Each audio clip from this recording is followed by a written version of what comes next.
And so welcome to New York. We're at Yankee Stadium tonight for the game that comes after the storm for New York City FC.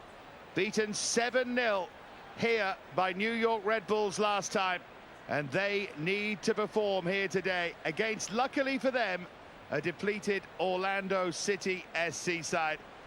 These the two new MLS franchises from last season. They played each other in their first ever MLS game, drew it 1-1, but the man who got the equalizer that day, Kaká, not available today for Orlando. This is the New York City FC side. Only 3 changes, surprisingly, from that 7-0 defeat. Only 2 of them by choice.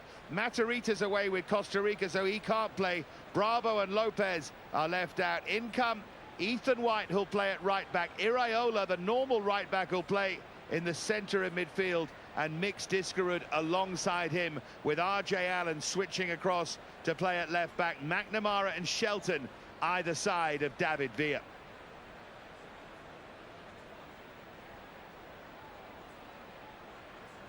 Well, here are the New York City FC substitutes, and the most notable one is Frank Lampard, notoriously booed when he came on in the game against the Red Bulls. We'll see if he gets an outing here. This is the Orlando side, and complications for Adrian Heath for this one. So 4 changes from the draw in midweek with Philadelphia Union, 3 of those enforced. Mateos was sent off in that game, so he's out.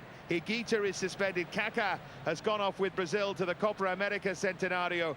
Rivas is the one change decided upon by Adrian Heath. It means that Bowden will play at left back, normally a centre-half. Seb Hines, surprisingly, is fit to play in the centre of defence. Kevin Molino's restored, and the coach's son, Harrison Heath, makes his first appearance of the season in the centre of that midfield. And he's had to call in Connor Donovan, 20 years of age, from the B team, and Devron Garcia as well.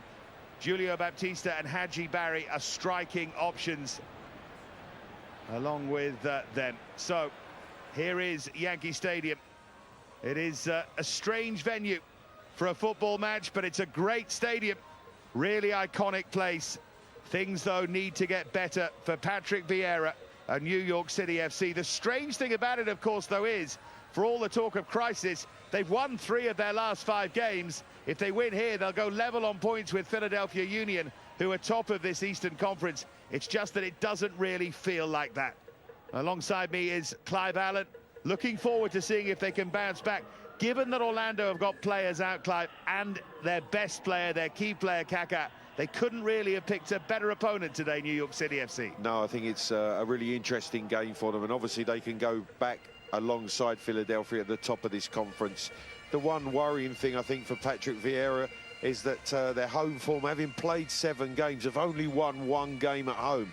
Whether it is this environment, this surface, obviously the baseball stadium, and this crowd that have great expectations of this New York City franchise. Well, they're going to have a special ceremony here ahead of the anthem, as New York's finest come out and are celebrated here.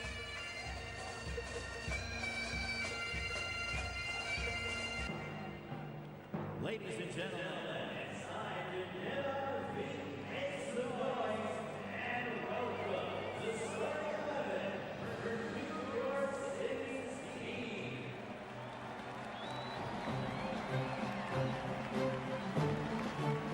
here come the teams.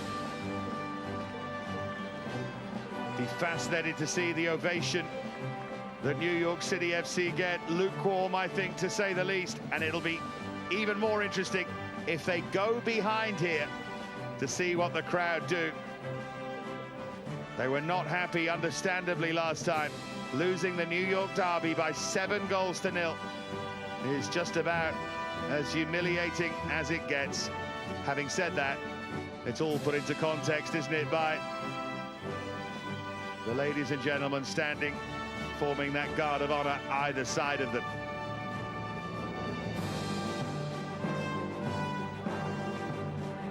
Interesting that Patrick Vieira has changed the shape again. Interesting that he's playing one of his most experienced players, Iraola, very much as a sitting midfielder. moving over from right back. He won't have played there too many times, but I'm sure he'll be able to cope with it today and maybe allow Pirlo to get in front of him and play a bit. Well, I think that's important for them, David, and certainly I'm a little surprised that he goes with 3 of that back 4 that conceded 7 goals. Iranlo will come in and protect that back 4. There's the sign on the left. Fall down, get up again. Your caps as we honor Here's the America anthem. here on Memorial Day weekend with the singing of our national anthem. Presenting the nation's colors are members of the U.S. Army. And here to perform our national anthem is international recording star and Bronx native Kat DeLuna.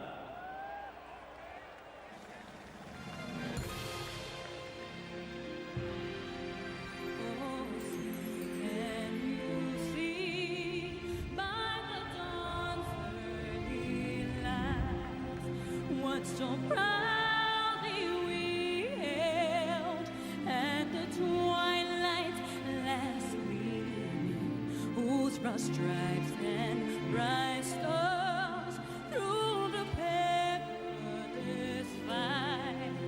O'er the ramparts we watch, where so gallantly streaming.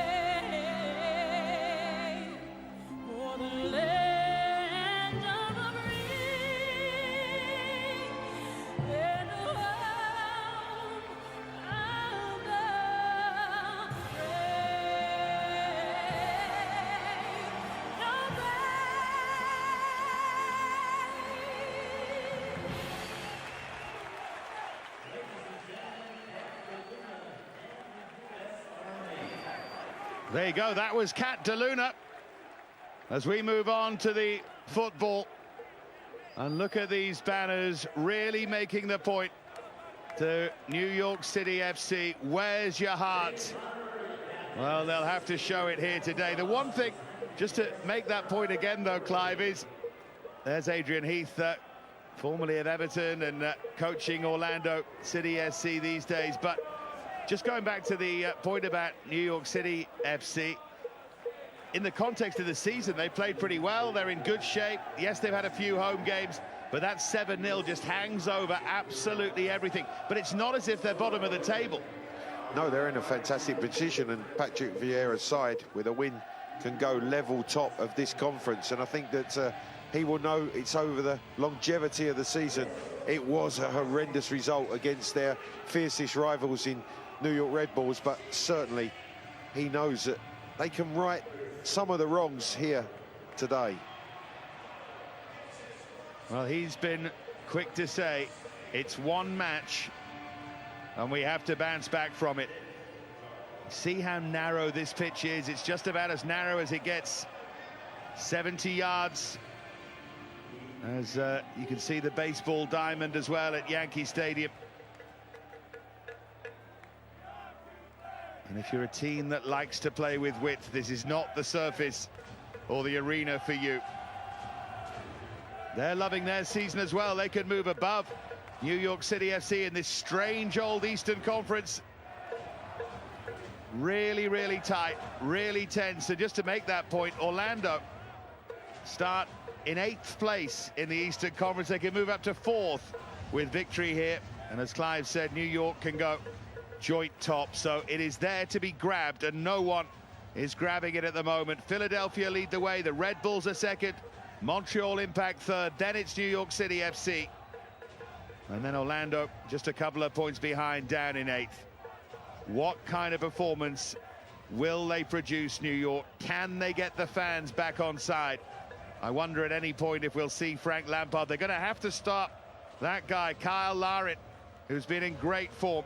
And he plays very well in New York. 4 goals at Yankee Stadium including his hat-trick here in July last year. And he's also scored 4 in 2 against the Red Bulls in New Jersey, so he loves coming to this part of the world. And if they defend as badly as they did against the Red Bulls against him, even without Kaka, they'll be in trouble here in New York. They certainly will, but I think it's all important to start for New York to get the crowd on their side, to get them behind them. But for me, certainly, Orlando coming here, because of the nature and the size of the pitch, it's in their favour defensively. If they can keep it really tight, certainly play narrow, City have got to find some width from somewhere. So, MLS's 2 newest franchises going head-to-head again. Orlando won 1-0 here in March. Something similar in this game. And the pressure will become unbearable on Patrick Vieira, from the fans at least.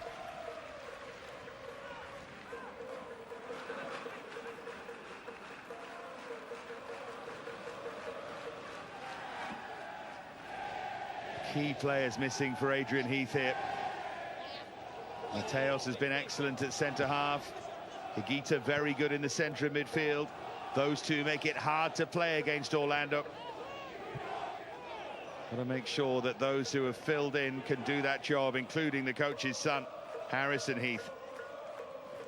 Yeah, his first appearance, and certainly an interesting one. A big game for Adrian to introduce his son Harrison.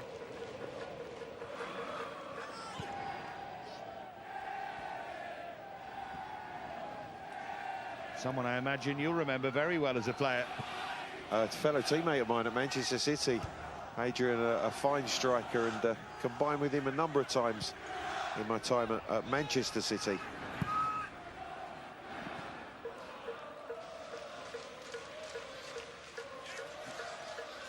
Yeah, he was the kind of player that must have been great to play alongside. Worked hard and great touch, really good finisher. Scored one of the most famous goals in Everton's history from the Kevin Brock back pass. Goal that everyone says saved Howard Kendall's job and set Everton on their way to their 80s greatness. David Villa trying to take the free kick quickly and rather regrets doing so. Forward towards Breck Shea. Former Stoke City player, somehow appropriately at Adrian Heath's side. Well, I think Patrick Vieira will be disappointed with Villa there, giving away possession, and immediately the ball played straight down the middle of the field and turning their defence around. Certainly Patrick Vieira will want his team dominating possession of the ball. In from Luke Foden, who started his career at Sheffield Wednesday, the Sheffield lad. Still smarting over the result of yesterday's playoff final, I'm sure. Oh, lovely touch from David Villa. Here goes Kyrie Shelton.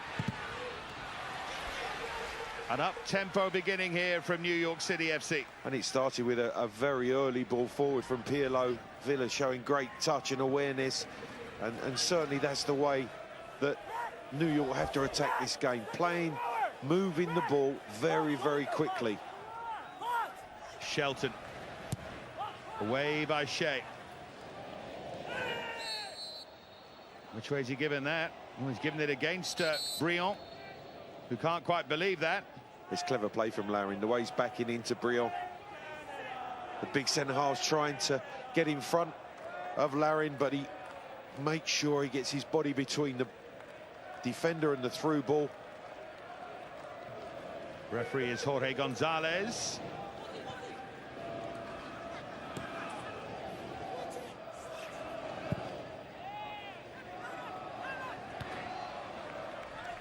Header there by R.J. Allen, who's very adaptable, fortunately for Patrick Vieira. Moves across the left back. You can just sense there's an unease in that New York City rearguard. A couple of really rash challenges, poor clearances. They're certainly nervous after that heavy defeat that they suffered. Yeah, it really feels that way, doesn't it? Kevin Alston here to take the throw for Orlando. New this season and Hurls this one in right on top of the goalkeeper, but too close to Josh Saunders. Well, it was an inspired idea there from David Villa. McNamara couldn't get on the end of it. Alston has stayed forward. Now Pirlo. He certainly looked sharp. Villa in the early stages of this game looking to link the play. Again, composed on the ball.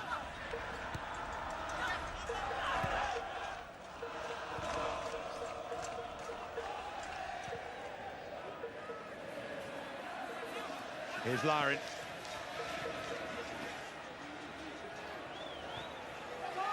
Good piece of defending there by Ethan White. And it did come off Kyle Larin last. Yeah, it's a good tackle from White. Larin makes that run. That's the second time they've gone down the left side of that New York defence. Into the channel for Larin's runs. Looking to turn them round early in this game. So Josh Saunders to clear away, the man who made more saves in MLS last year than anyone else. Been pretty busy this season as well. Didn't make many saves against the Red Bulls.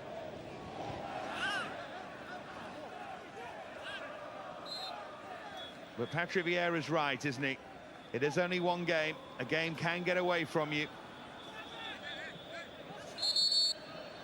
Yeah, but you just wonder the nature of how heavy the defeat was, and for confidence, and certainly defensively, you're going to be vulnerable and you're going to be on edge, and that certainly seems to be the case already. There's Alston. All played in towards Larin. Great save, Saunders. Ball in was nearly perfect from Adrian Winter, and Larin thought he'd scored. I think he just jumps too early, because it's a wonderful ball to that back post. The way it stood up, he's just got to head that into the net. He actually heads it straight down into the ground, and it's a good save from Saunders, covering that far post. But it's not the best of headers from Larin. Clearest and first opportunity for Orlando that they're not able to take. Really poor defensively. Goalkeeper got them out of trouble there. It was their set-piece defending that was so poor against the Red Bulls. Shea was trying to get clear there.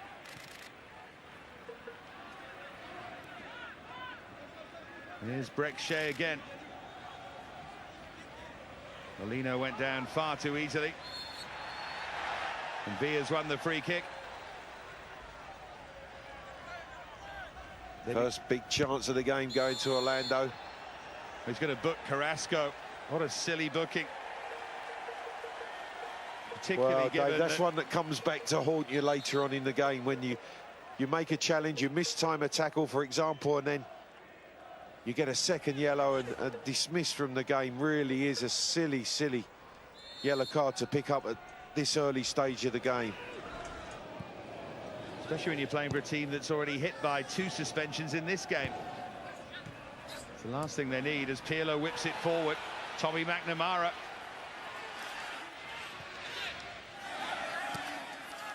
Well, it's curved in deep, and just for a moment, Joe Bendik looked like he might have misjudged that.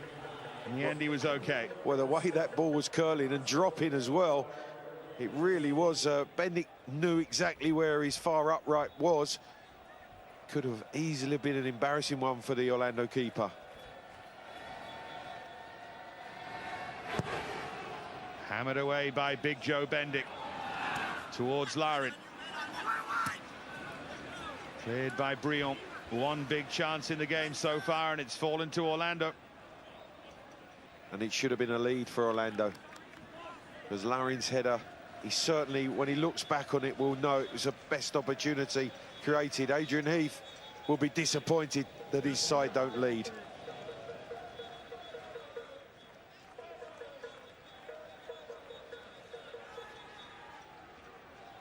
But again, Dave, because of the narrowness of this pitch, you can deliver these throw-ins right into the heart of that New York defence, as we see again.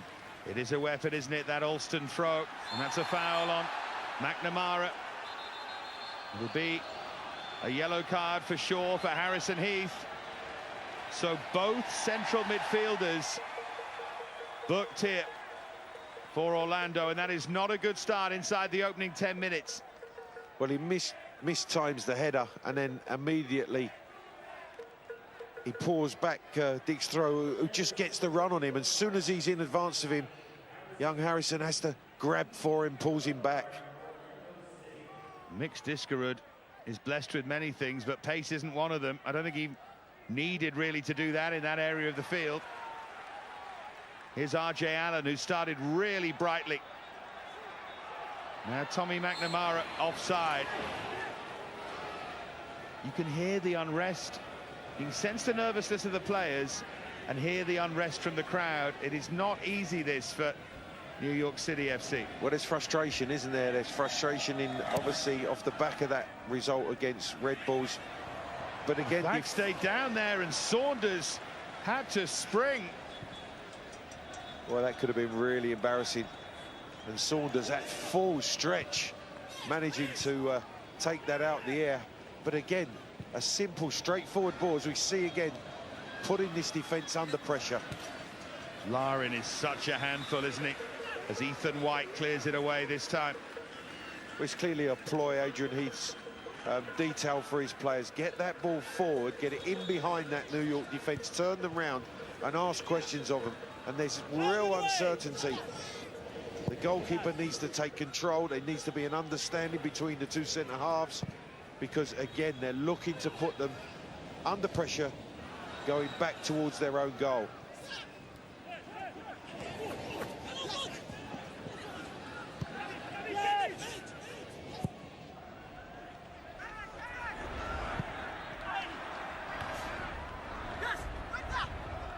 Here's Alston.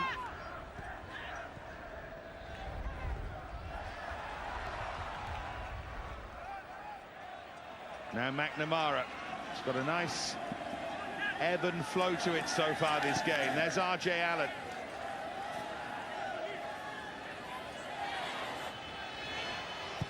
He has done well to get away from Reading. That ball was crying out for someone to attack it at the far post. Well, it's brilliant work from Villa, and for me, Shelton should be in that area, covering that back post, expecting the ball to be delivered there. There's Winter.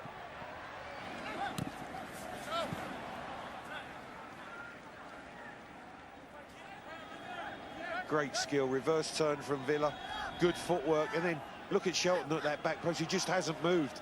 He hasn't taken a chance to get across the defender. The left back has not moved, and he's put him under no pressure whatsoever.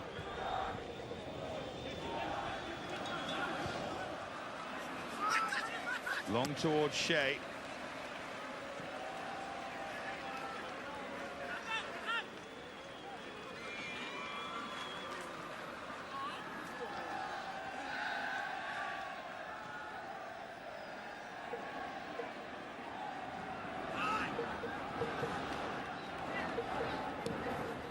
Here's McNamara.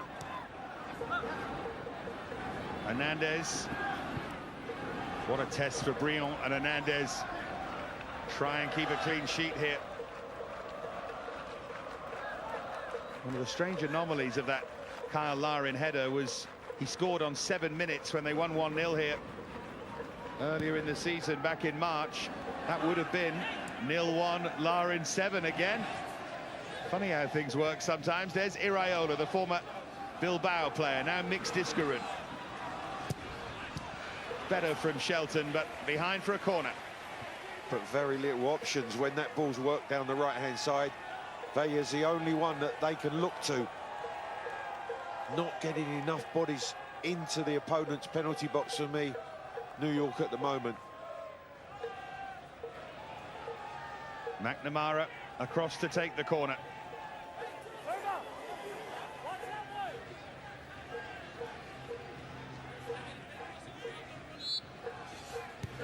Not a particularly tall side, New York City FC. They don't seem to offer a threat unless they do something like this. McNamara outside of the post. And they're claiming it got a touch. Well, McNamara feels that his shot was deflected onto the post, that there was a block but it is well worked. Pirlo, clever, cut back to the edge of the box. The run from McNamara, is he offside? No, he gets himself onside. But there, the block, the shot's going goal bound. The defender gets the slightest of touches to it, which deflects it onto the upright. That should have been a second corner. Alston did so well to read it, didn't he? May still have been saved by Bendik. Defender helped them out.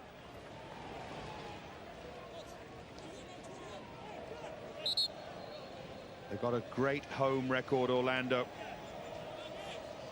13 unbeaten at home, the longest streak in MLS right now. And the next two games are at home against San Jose and Toronto. But of their 5 played away, Dave, they've only won 1 and drawn 1, lost 3. So contrasting form for both teams, really. New York not the best at home, Orlando not the best away. And this Eastern Conference is there to be grabbed. Isn't really a pacemaker. There goes Larin, goes down. Referee says no penalty. Man sitting alongside me might just think he was wrong. Well, he was in a fantastic position, was Jorge Gonzalez. Just maybe 3 or 4 yards away from it. You can see they're remonstrating with him. He's saying there was no contact. Larin does well to get into the box. There's a coming together of legs there. Could well have been given. You can see there's contact here. Larin's caught, his left leg's caught. I'd always err on the side of the forward there, Dave. I think that's a penalty. It was one of those, though.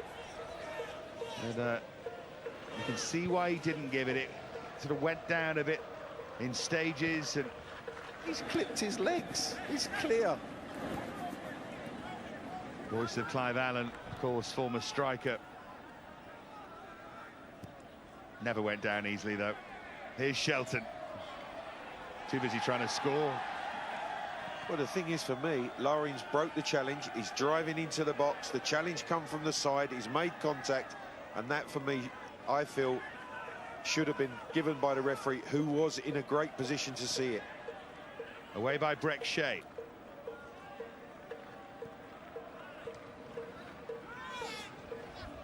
But defensively, you've got to say again, Dave, the alarm bells are ringing at the heart of this New York defence. Yeah, they feel like they have to outscore the opposition, don't they? I know you always do that, but it feels like New York City FC always have to try and get to. And Orlando are very good in front of goal. Only LA Galaxy have a better goal per game ratio than them.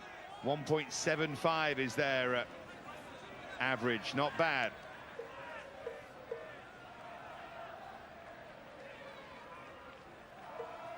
We saw a wonderful corner routine. Can they now deliver the opportunity to get themselves in front, New York City?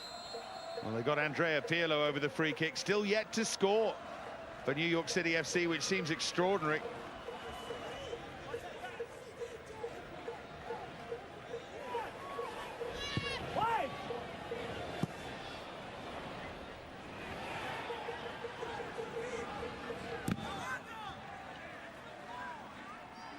I would say disappointing, that delivery from a man of Pirlo's class. The opportunity to put the ball into a really dangerous area for someone to attack, and he almost miskicked it, miscued it backwards behind any attacking players.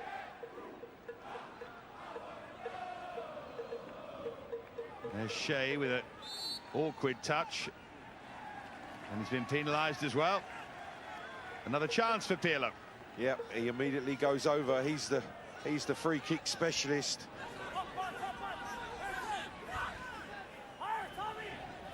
I think Shelton's struggling, Dave. Whipped in towards David Villa. Retrieved that time by Shelton, who is moving a bit awkwardly.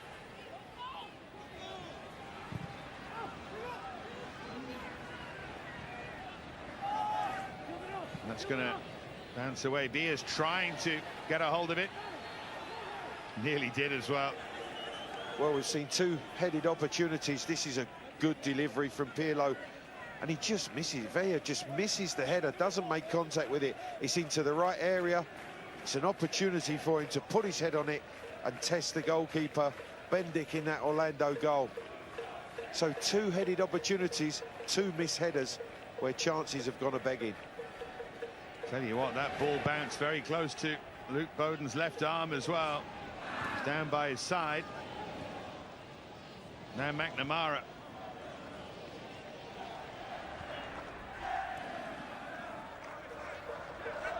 Here's Villa.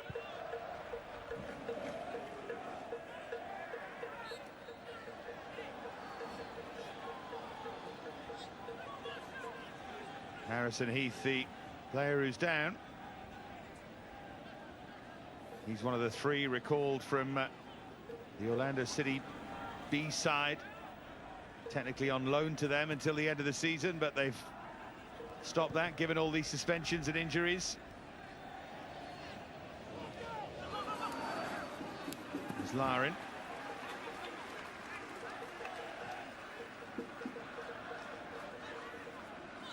I think we know what's coming. That long throw again, it certainly is causing problems. Adrian Heath sending out the signal once again.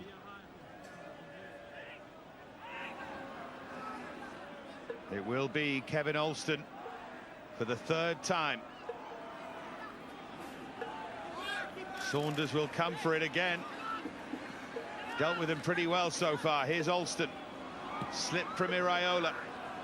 Overhit cross. Well, at least Saunders has have to be positive. In the end, he's been punching those clearances away. But I think when your goalkeeper commands that area, it does help and take the pressure off, especially the two centre-halves. Tommy McNamara. You get bounced off him. Well, they've got something to cheer here at the moment. Got every right to complain as well after 0-7 against your biggest rivals.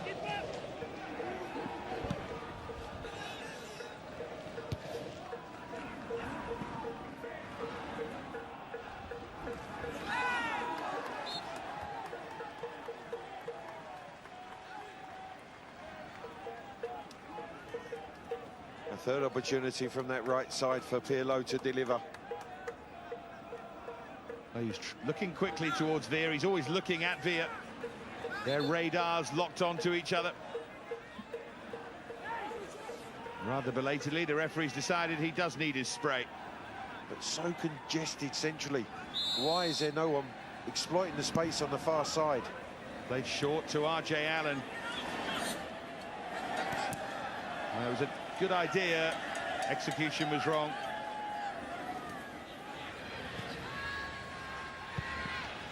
Oh, Allen drifts in the cross.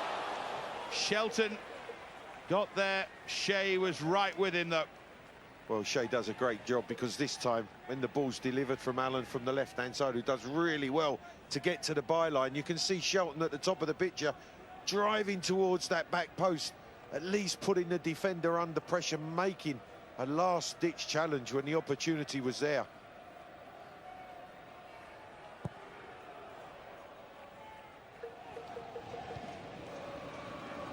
McNamara.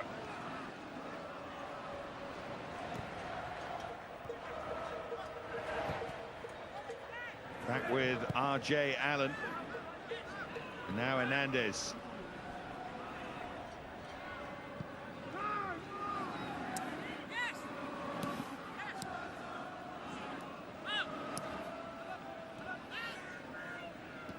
There's Pirlo. See what you mean about Shelton. He is moving a bit awkwardly, but he's done well here. Still going, carry Shelton. Bowden gets it behind. Yeah, he just, at times, he looks a little bit laboured. He doesn't look as if he has that explosive power that we know he possesses.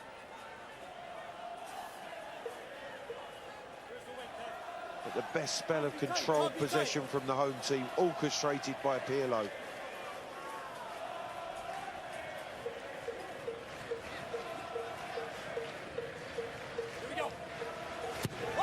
And it goes from Pirlo, and it's Brion. Third headed opportunity passed up. This time, Briand gets good contact, lots of power, good movement. You see him starting on the penalty spot, the movement, a slight block off as well to give him the opportunity to attack the corner. He just about gets everything right except for the direction.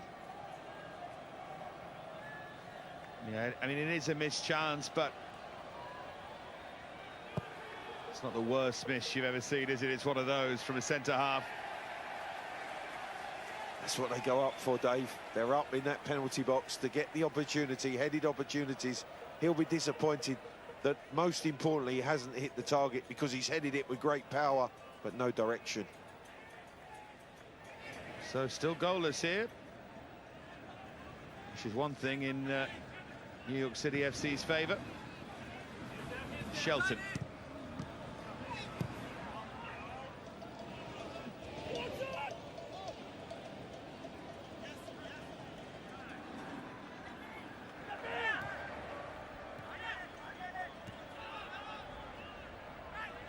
Iraola.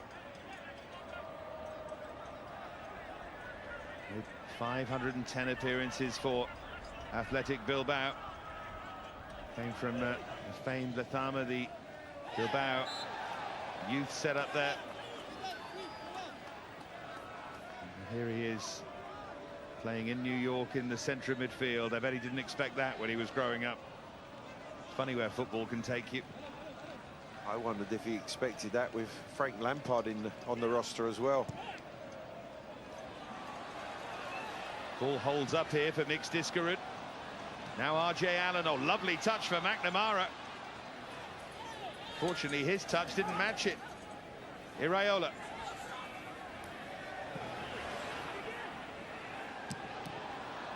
Pirlo wins the corner. But there's so many bodies there, Orlando, making sure they're very, very compact, very tight across the width of that 18-yard box.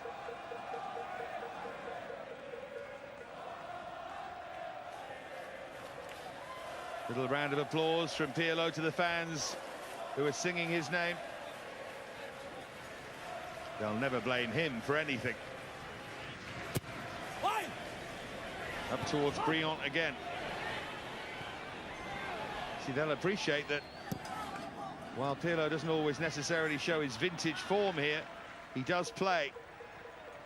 I'm not sure they're giving Frank Lampard the credit he deserves.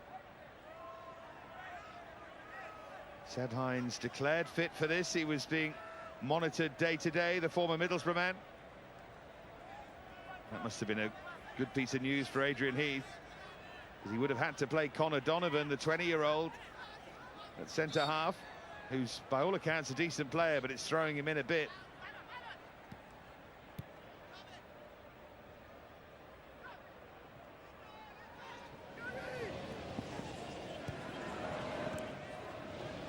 I think those boos for Frank Lampard were perhaps not just about, is it, unavailability this season.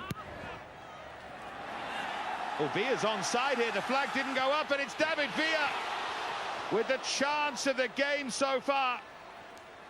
And he drags it well wide. Well, what a fantastic pass in the end. David Villa completely free.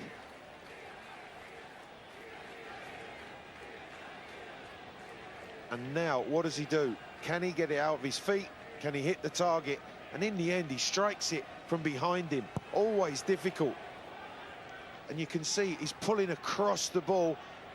Very, very difficult for the precision of finish that was needed. What a big chance for a player of his ability. It was the first touch that was wrong, wasn't it? Didn't set it up as he would have liked on his right foot. And he's just hitting it from the side rather than going onto it and arrowing it into the corner. Well, Larin and Villa now both with big chances.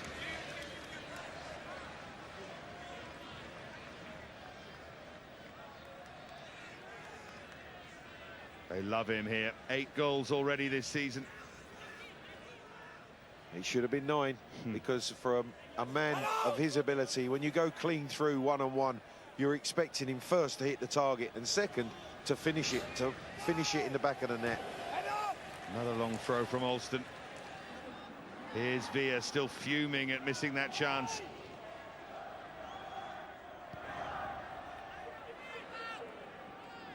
Going back to that point briefly about Frank Lampard, I think there's still some lingering feeling about the nature of his move here.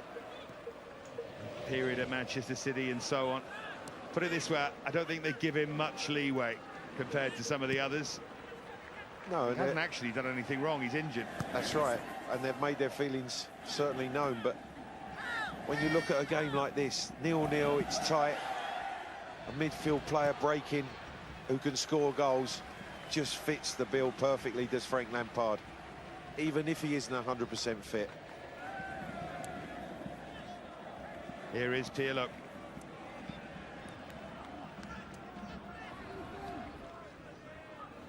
Now Shelton. 15 to go in the first half at Yankee Stadium. Surprisingly still goalless, given both teams' ability going forward and certainly New York's vulnerability going the other way. Here's RJ Allen. Flag up over on the far side. Well, he shouldn't get caught like that, because that ball's coming from a long way, diagonally played across the field, and you can see he's wandered in. He's not even looked across the line to keep himself onside. That really is poor positional sense from Allen when he's in a great area to be found with that diagonal pass. He's arguably been the most threatening player, though, from left fullback. He's got forward really well.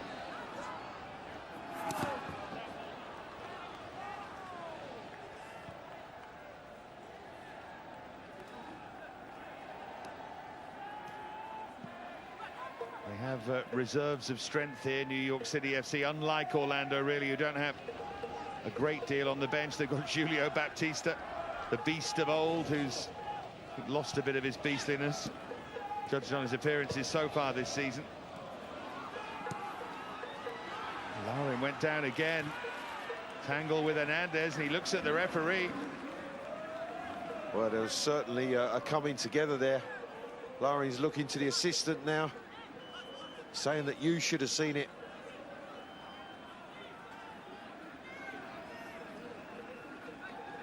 Guess what? Alston again. Long throw again.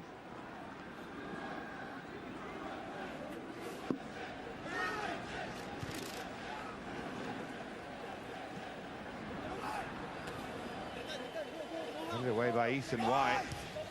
Goalkeeper might have come for that one to help him out. And then down goes Winter. Just a slip. Certainly no appeals from Orlando.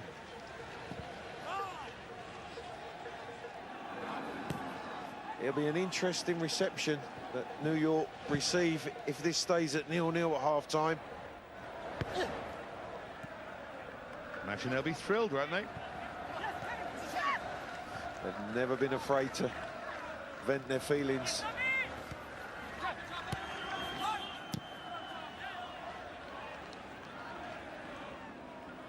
Winter, an arm wrestle there with Hernandez.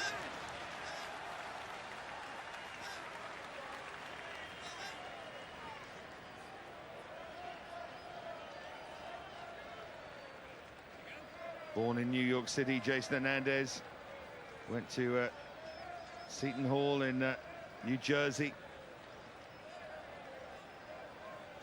Having spent plenty of time in San Jose, delighted to be part of this adventure.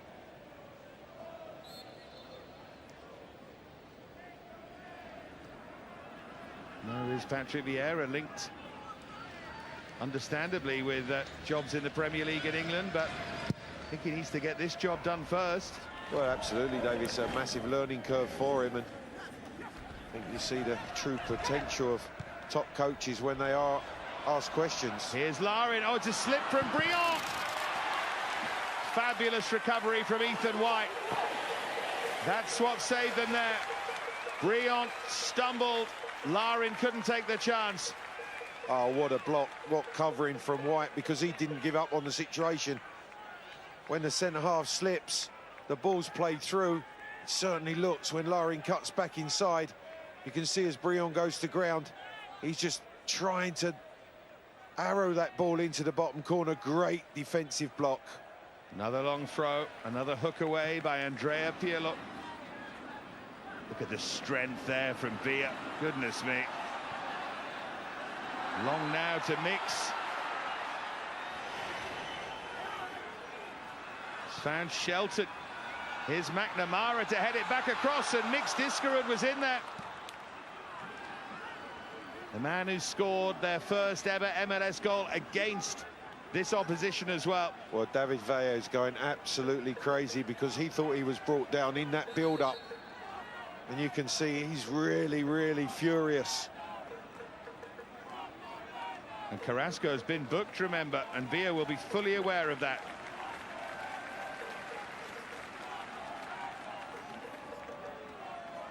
Well, it looks like there's a coming together. I don't think that Villa's actually knocked down. They've run into one another. But Mix with the opportunity initially couldn't get the ball out of his feet. They worked the ball wide. It's a good cross. Just can't finish it off again, once again, for New York City. You can't quite work out why Villa was so animated about that, unless we missed something. Contact was with Hines, but Just looked like they run into one another. and why Carrasco felt the need to have an argument with him, I don't know. Oh, now McNamara took one touch too many. Here is Villa. Teased that cross towards Pirlo. Now Iraola.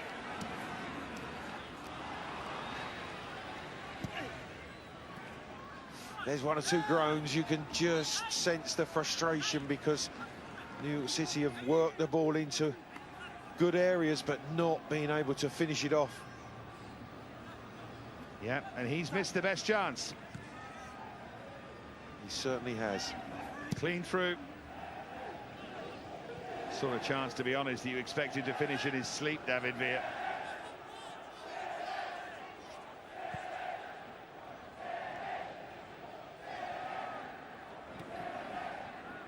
Kyle Larin just one behind him in the race for the Golden Boot, which is in its early stages, but predictably featuring Larin, Villa, Fernando Adi, Sebastian Giovinco, and there'll be one or two others throwing their names into that hat as well.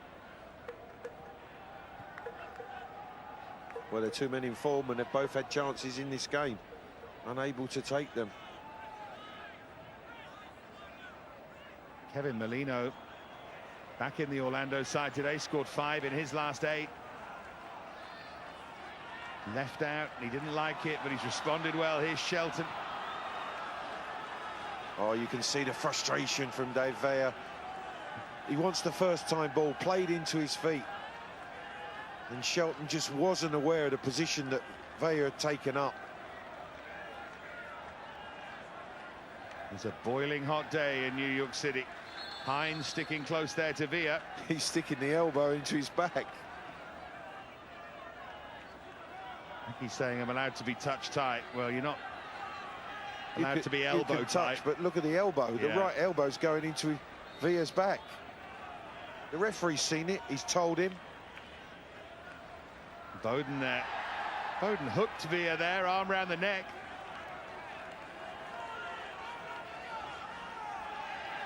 Hines just stepped into the back of him. They certainly roughened him up.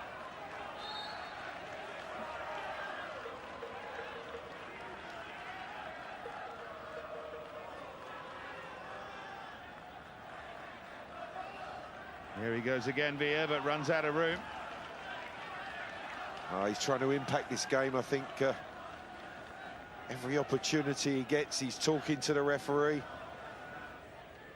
Third time he's saying that they're checking me, they're holding me, they're pushing me. Well, you've had the career he's had. I think he would be pretty ashamed by the result. So would Vieira after his career. And these top players want to put it right. Shame Vieira's not 5 years younger to dominate that midfield. Here's R.J. Allen. Villa wanted it early. And Pirlo's mishit that. I just can't understand why Allen doesn't drive forward, because all of a sudden that Orlando defence is out of shape. It was the opportunity to drive towards them and cause them problems. He checked back, momentum was lost, and Orlando regained their shape.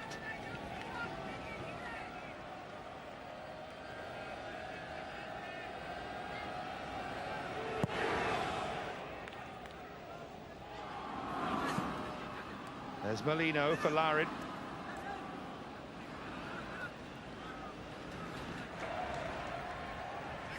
RJ Allen.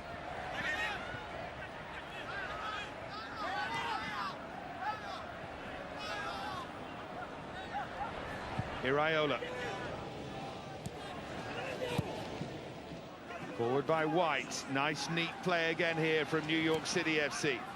And pull back for Villa. Deflected behind for a corner. Good block that time by the youngster Tommy Redding. Well, it was good play from Shelton, because for me, he starts on the line, he starts on the touchline. You see, his heels are on the line, so he's using the whole width of the field. And then as he looks up, he sees the opportunity to just clip that ball into the 18-yard box. Good move from Villa, great block from Redding.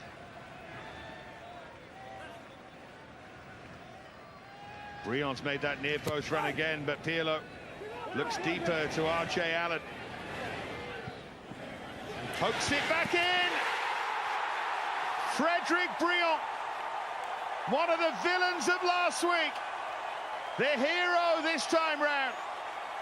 And 4 minutes before half-time, New York City FC have the lead, and they're on the way to putting the ghosts of 7-0 to rest. Dave, the first time that they've exploited the space at the far side of that Orlando defence. Deep corner to the back. Good control from Allen, and then a delicate little chip cross to the back post. And there is Brion. He had the opportunity earlier. This time he was going to power this header down on target to give his team the lead. Bendit was almost the wrong side of the line there.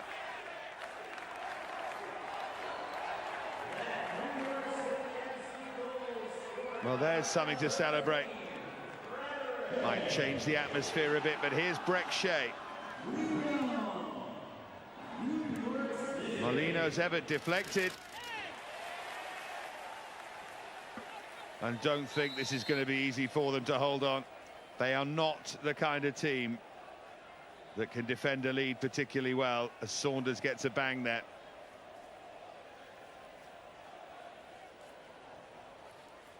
.35, Josh Saunders, and sometimes he looks every minute of it. What a wonderful, delicate chip to the back post, into the space, and Brion arrives. The goalkeeper is positioning. He's not quite sure where that goal line is. It ends up falling back into his net, but it was well worked. Pirlo's deep cross, wonderful return pass to the back post. Brion powering in the header.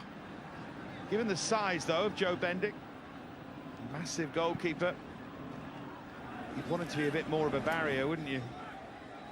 You'd want him actually commanding that 6-yard box, so you just wonder where his starting position was when Allen returned that deep cross to the back post.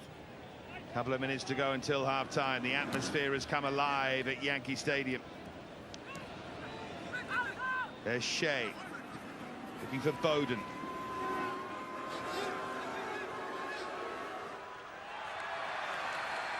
Well, just lost his footing.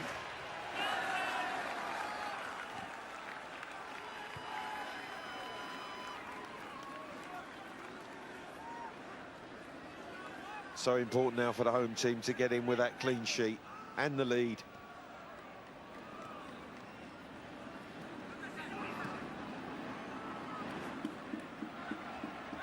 Here's RJ Allen.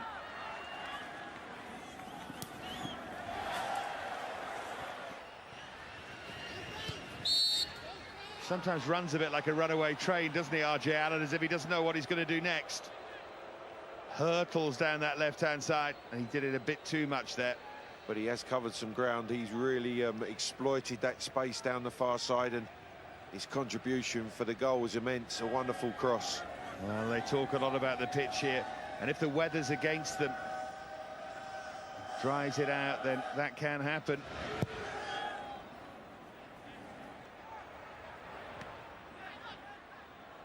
Now Larin, he's trying to force his way through, and Molino should have scored. They just fell apart. It would have been an assist for Larin, who kept going, and Molino darted in. Well, Larin just uses his physical strength and power, and then when he hooks this ball forward, the last touch, is from Molino, who's trying to put it back into the path of Larin, but the touch was too heavy, and he toe-poked it away to concede the goal kick. But again, alarm bells ringing in that New York City defence.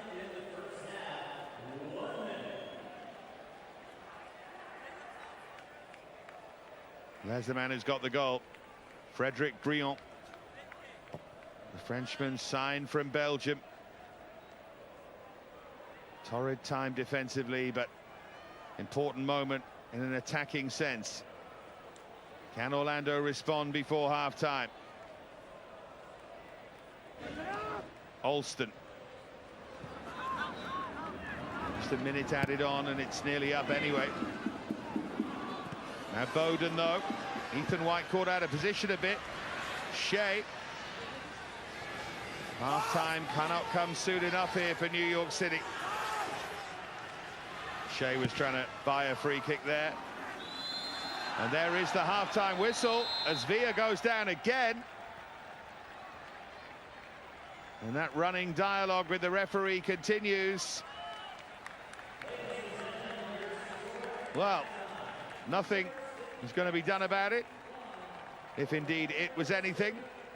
And Frédéric Briand is the hero with the goal 3 minutes before half-time. Some breathing space for Patrick Vieira. Briand's excellent header from RJ Allen's even better cross. And the 7-0 defeat doesn't feel like a distant memory, but it's fading a little, because at half-time, New York City lead Orlando by 1-0.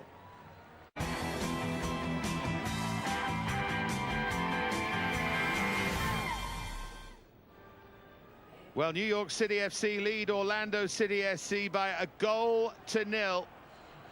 Some relief for Patrick Vieira. The goal from Frédéric Briand.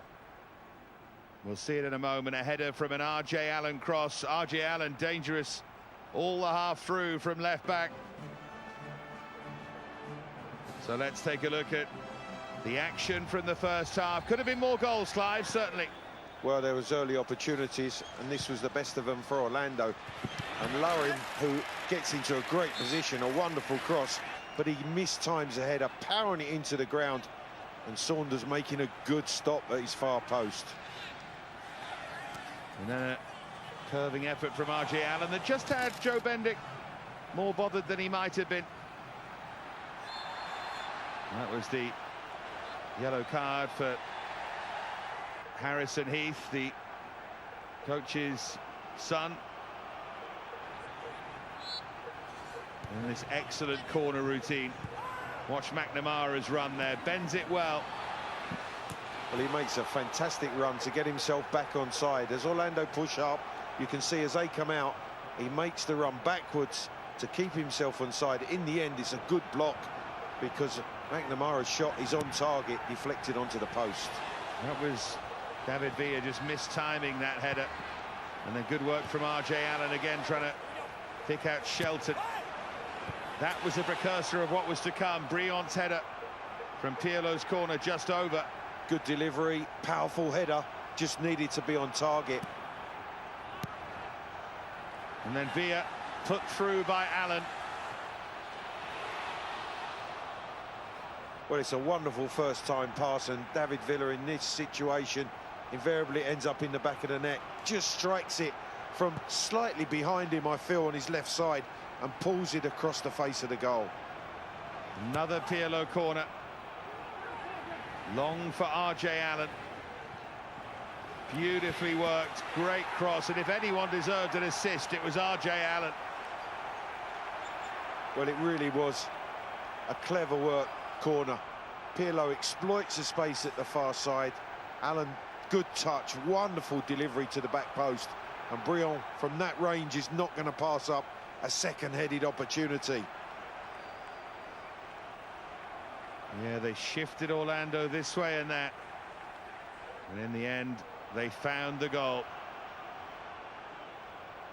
So those are the highlights of the first half, and here are the statistics. 7 attempts for New York City FC, 3 for Orlando City SC. Just 1 on target apiece. Obviously the goal for New York City and Larin's header for Orlando. 5 corners so far. New York caught offside RJ Allen a couple of times, in fact. And it's just been a little fractious. It's one of those that feels like it could boil over. 14 fouls, a couple of yellow cards for Orlando, and New York City dominating the possession as well, not surprisingly, at home. So, New York City FC with the lead. Briand with the goal. 1-0 at half-time.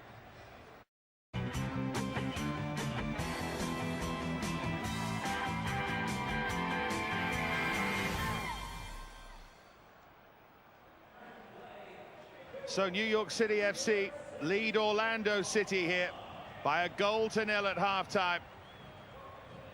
Scored by Frederick Briand 3 minutes before the break. But you wonder, given New York's defensive display so far, Clive Allen, they may well win the game. I'd be surprised if they won it 1-0, though. Well, certainly the way this game's unfolding, the one thing that Patrick Vieira will want is to take the pressure off of his defence. They need to keep the ball higher up the field, control possession of the ball. Pirlo, I'm sure, would be the one who would be instrumental in that. But the less pressure that his defence comes out under, the happier Patrick Vieira will be. Well, there's the huddle from Orlando City. No obvious changes or evident changes at half-time. See Julio Baptista heading back over to the bench over on the far side of the field, and Patrick Vieira making his way. It's this rather strange setup at Yankee Stadium. They have to walk right across the pitch. Vieira's going to kick off there, isn't he? As he keeps strolling. And what a boost it would be for him if they could get a victory and make it 4 wins in 6, remember. And go top of the league. Yeah, the only problem is, of course, one of the 2 out of the 6 was a 7-0 defeat by their big local rivals. But this would move them back above the Red Bulls, so can't have everything. Well, I think you'd explain it away as a blip, a bad day at the office, especially if you end up getting the right result and getting back to the top of the league. And that's the argument, isn't it? It's one game. It's not decided by goal difference at the end of the season. The number of wins is what moves you above the other team if you're level on points. So you can maybe write off the 0-7, hard though it is to do, of course. First time since 2003 the team had conceded 3 goals from corners in the same game in MLS, 4 from set pieces. There's no doubt for me, Dave, the best way to bounce back is to attain a clean sheet here, and a clean sheet would give them victory. Well, Kyle Larin should have scored. Molino arguably should as well. Making heavy weather of it, but they are in front, New York City FC. Winter caught in possession by Pirlo. It's a strange statistical anomaly, isn't it, that he's yet to score for New York City. Bia takes the penalties, you see. I think he would have curled a free kick in by now. Well, absolutely, because he's such a wonderful dead ball specialist.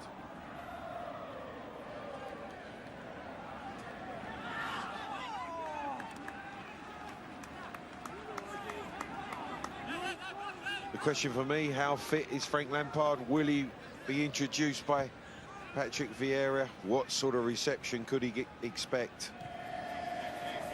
Oh, we might get the answer to all of those questions, or some of them.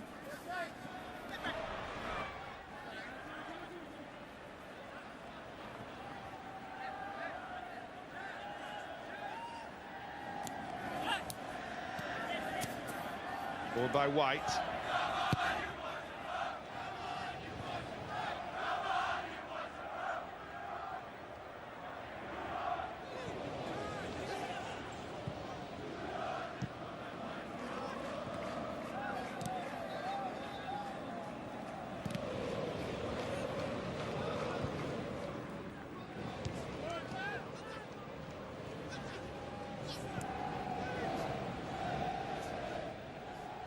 Funny, isn't it, when you think of that old Chelsea gang, that very successful gang.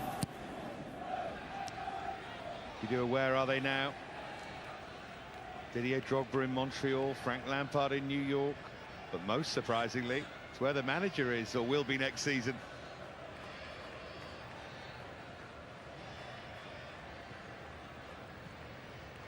Possibly might have predicted the first two. But if someone had told you all those years ago, Jose Mourinho at Manchester United, well, that would have felt like a tale too far. Well, after running down the touchline in the way that he did in that Champions League game and celebrating with his Porto team, incredible that he now finds himself in charge of one of the biggest football clubs in the world.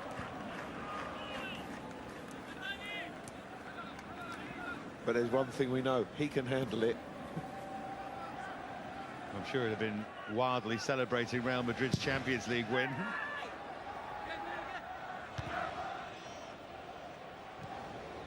Here's Pirlo. Carrasco across to try and nick it off. Remember, Carrasco and Harrison Heath have to be careful. They're both on yellow cards. And the last thing that Orlando could ill afford is to go down in numbers with an expulsion of one of those holding midfield players.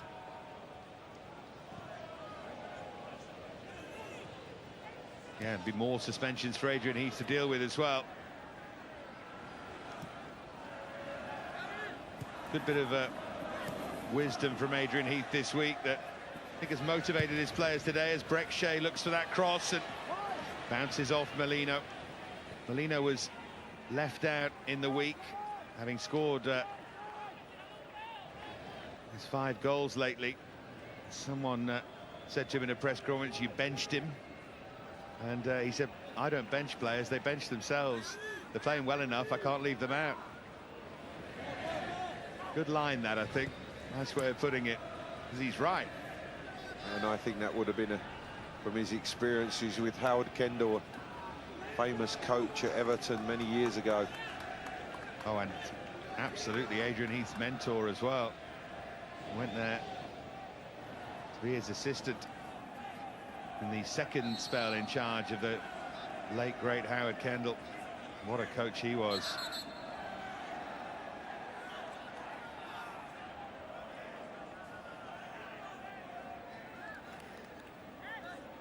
Well, his team trails here. I think he's showing some frustration because his team wanted to get on with that. They wanted to play the ball quickly. The referee has held them back, but now an opportunity for them to deliver at the start of this second half.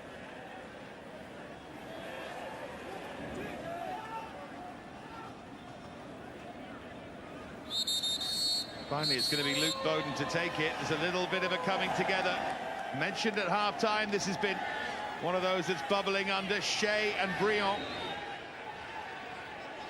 Well, there's been 1 or 2 skirmishes. Veya's been involved in quite a number.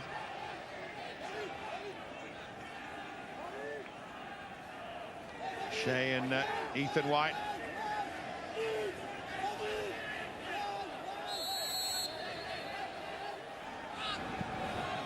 Bowden switches it. Shea did win it. I never thought I'd say this about New York, but that was well defended.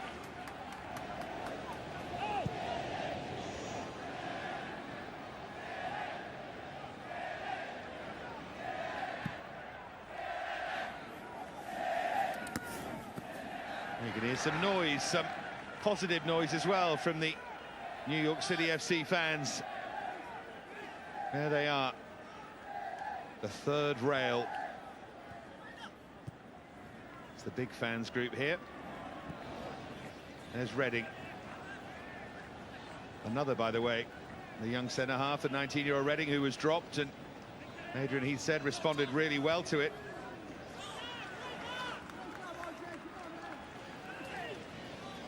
Still very raw, Tommy Reading, but he does look a player, and here is someone who most certainly is a player. Wouldn't it be great for Frank Lampard to come on and grab a goal and Just silence the criticism a little bit.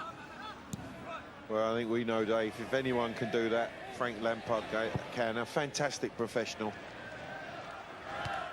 Certainly, I feel that he will have been working. And again, from that 7-0 defeat, when he was booed, he's had time to increase his fitness, and knowing the way that Frank has worked over the years, he'll be desperate to get involved and being effective for this New York City team.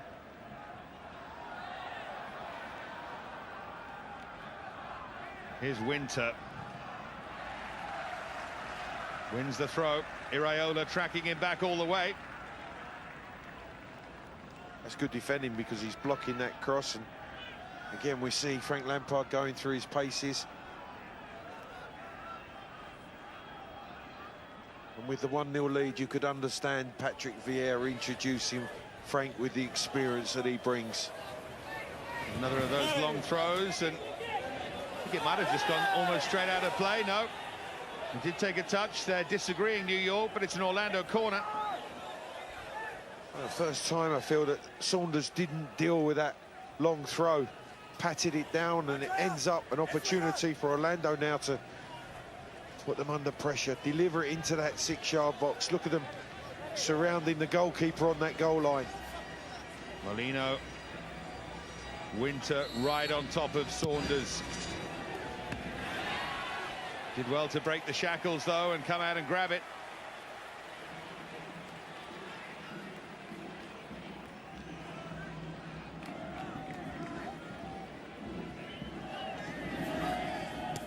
There's Briand for Pirlo.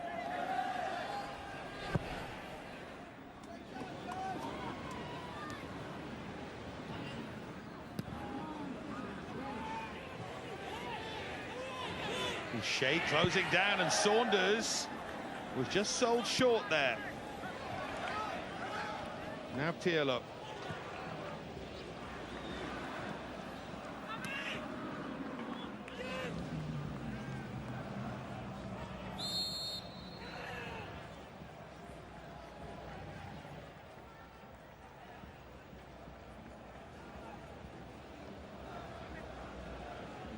Well, this is Briand just rolling that ball back to his keeper, but leaving it a fraction short, and luckily Saunders able to put his boot through it and clear it high upfield. Good challenge there by Pirlo. It does feel as if Frank Lampard's entrance into this game might be relatively imminent. Well, you can see the calmest man normally, Patrick Vieira, feeling the heat. He knows that his team are far from tied up this game. Yeah, there's a long way to go before you could say that, isn't there?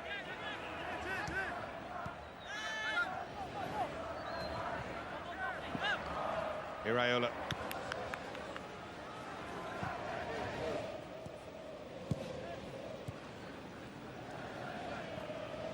Here's Villa.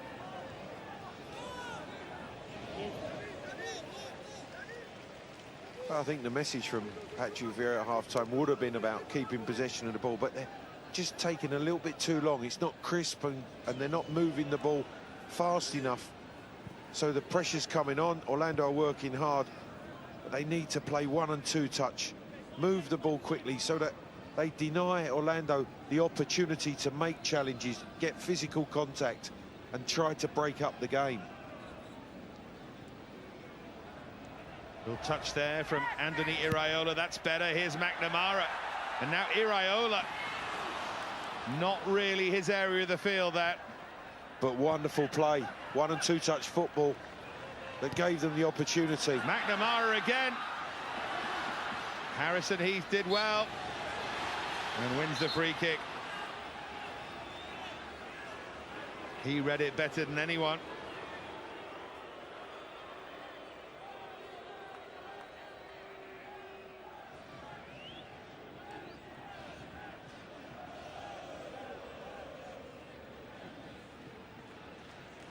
Again, the clever awareness from Pirlo feeding the ball through.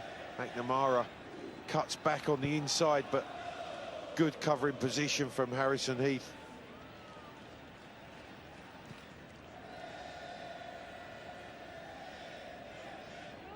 there's a good atmosphere here. There's a nice smiley feeling. It will all change if Orlando equalise. There's only a 1-goal margin. Although at times New York City FC have played some really good stuff here. Makes that performance against the Red Bulls all the more surprising and eyebrow-raising.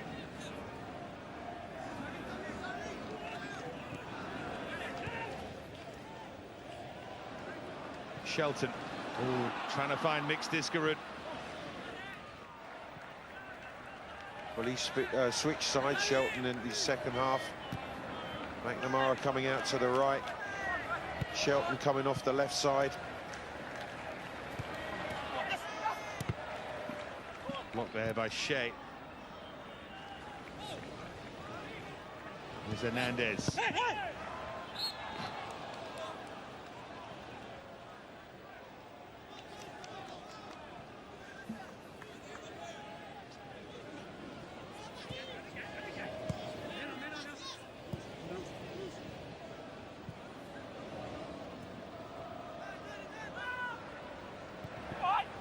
Ball by Bowden. It's better from Orlando. Here's Brek Shea. Oh, great idea to try and find Larin just too far in front of him. Well, Larin just hesitated for a fraction of a second as Shea wound up to cross that ball in front of him. He just checked his run. If he'd have taken off, he'd have been right into the path of it. Really good delivery from Shea.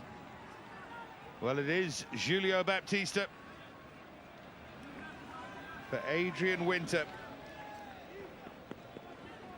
I think Adrian Heath must still be wondering what version of Julio Baptista he has on his hands here. Formerly of Roma and Real Madrid and briefly of Arsenal.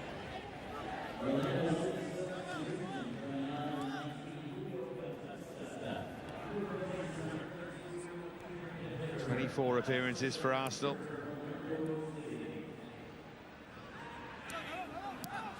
Never really made a huge impact there, but can he make an impact on this game? But undoubted ability, David, hasn't he? But he just hasn't impacted yet. Certainly hasn't convinced Adrian Heath because he's not starting him. Convincing run there and not too far wide from David Villa. What's so likeable about him and what they love about him is he is prepared to do that, go and get it from wide positions and try and score. Well, he picks it up in that wide position and he's always trying to find the angle to fire in the shot with his favoured right boot. Trying to whip that one into the far corner. Strikes it well, but lack of direction. Just to remind you here that Orlando are missing Kaká, who's been called up for the Copa America Centenario.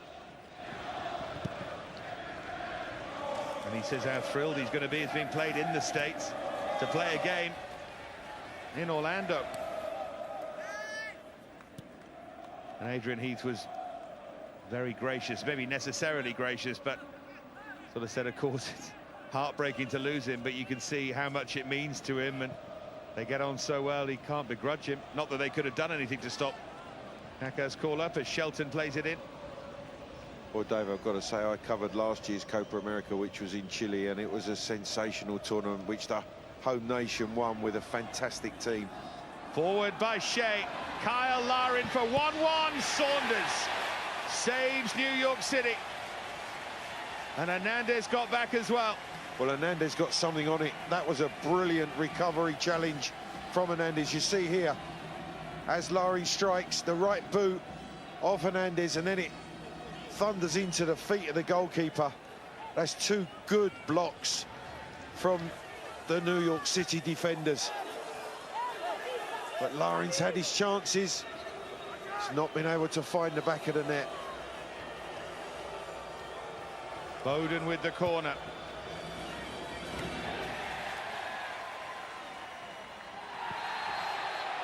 Free kick for New York. There's going to be a card as well. Quick distribution from Saunders. I wonder whether all the words that Villa's been speaking to Gonzalez. Hines is not happy. Referee issuing a yellow card for that challenge on Villa.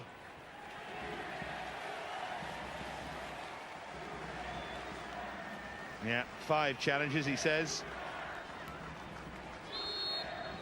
Eventually lost his patience with Kevin Alston. He's just dragged him to the floor. The right arm is over Villa's shoulder, pulls him to the ground.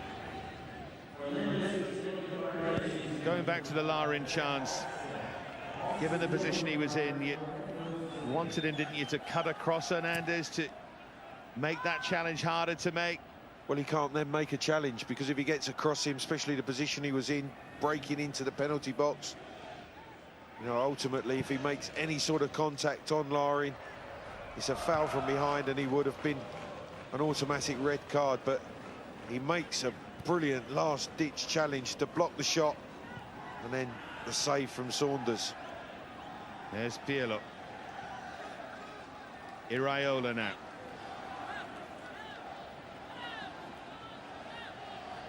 McNamara's touch for Mix Diskerud.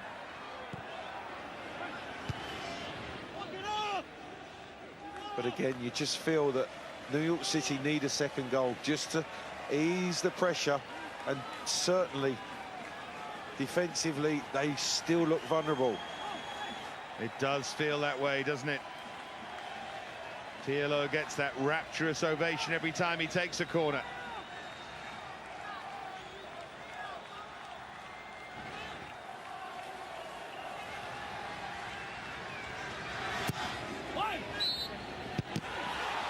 Whistle's gone. Brion again.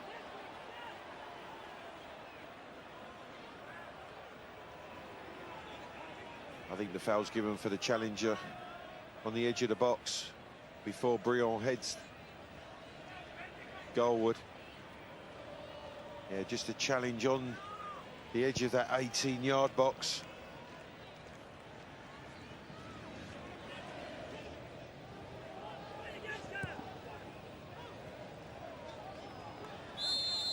Flag up. Assistant on the far side didn't like that challenge. Molino fouled by RJ Allen.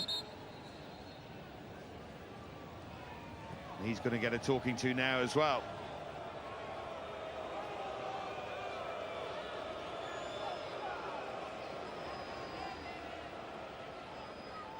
Just a word, and well, he has given the card, I think. Maybe persistent fouling from RJ Allen too. Did that quite subtly there, Jorge Gonzalez.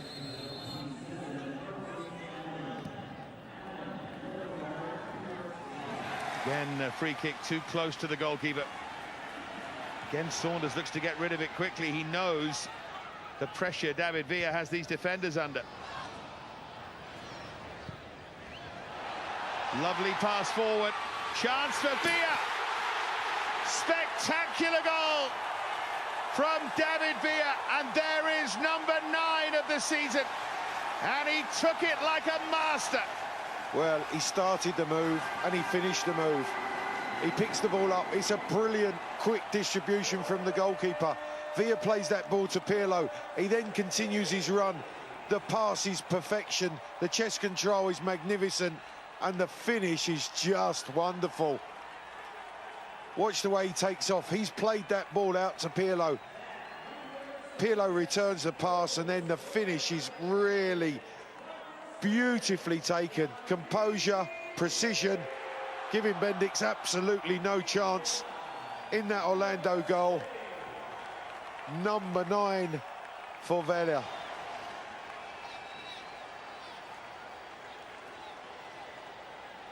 Well, that's what your big players can do for you.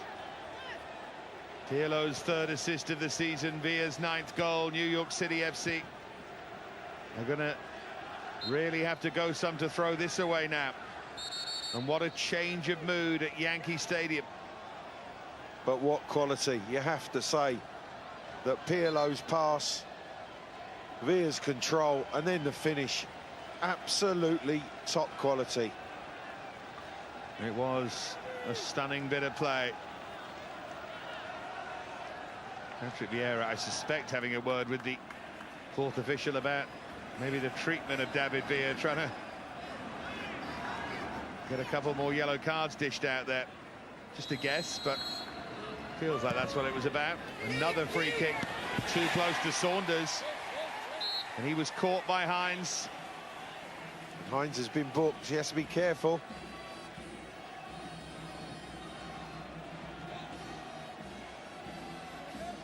But he's been commanding in that area, Saunders. Look at the throw. The touch here from Villa. The crossfield pass to Pirlo. And then what he doesn't do, he doesn't stop. He's looking for the return. And if anybody can return it, it's Pirlo. The chest control and then the quality of the finish. Wonderful goal. Yeah, real stunner. It's got to be a goal of the week contender, I suspect. To go some to beat that.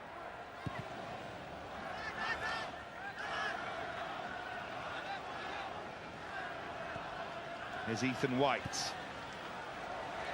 Now Kyrie Shelton. Villa wanted it played early. Now he gets it, and Shelton might be in. That was surely a hand. Hines with the touch. Penalty. And he's given the penalty just for a moment. I think everyone wondered if he'd given a free kick for a push on Hines or given the penalty, but he's pointed to the spot now. Well, it's a wonderful one too. The back heel from Villa. You can see there, did Shelton just clip Hines' legs just here as he cuts back inside? Yes, there's a touch on the back of his legs, but Hines falls, really can't do anything about it. There's no intentional handball there, but the chance here for Villa to go into double figures. I think they've got a right to feel a bit aggrieved there, Orlando, for a couple of reasons. The foul, and then it was involuntary as he fell. He didn't sweep the ball away deliberately. But anyway, David Villa's chance.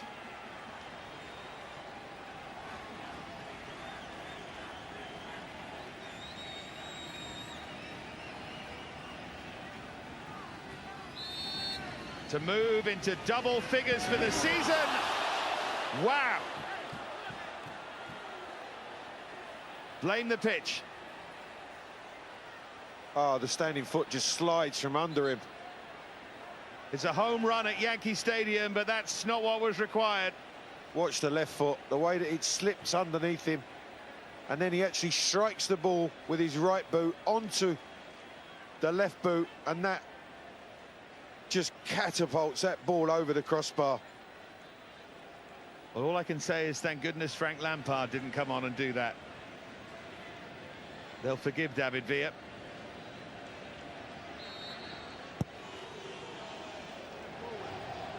Carlos Rivas is on for Orlando.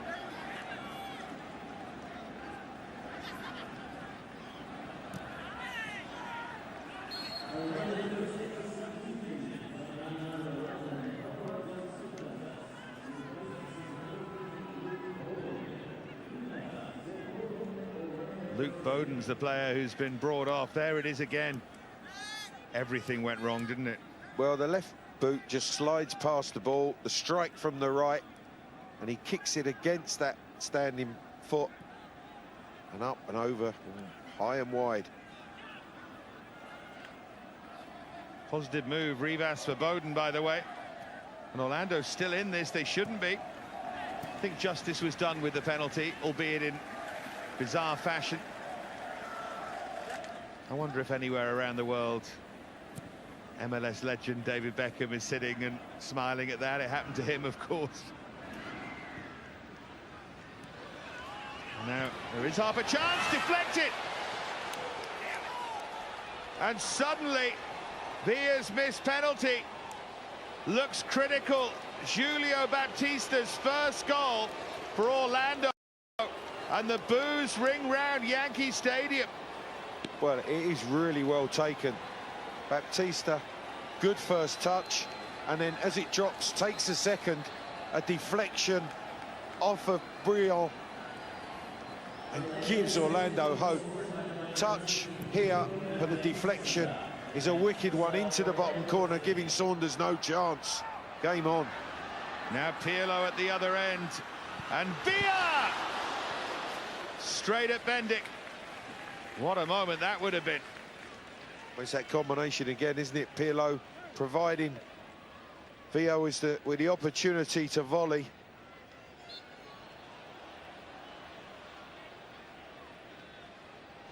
But what an interesting 18, 19 minutes we've got left. Absolutely.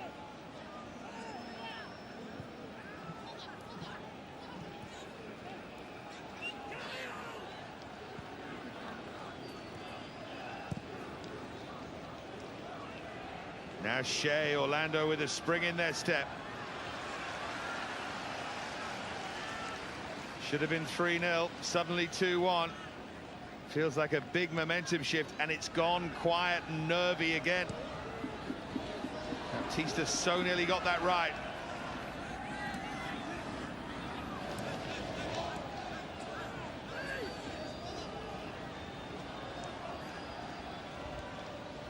The player's still down, so Carrasco rolls it out of play.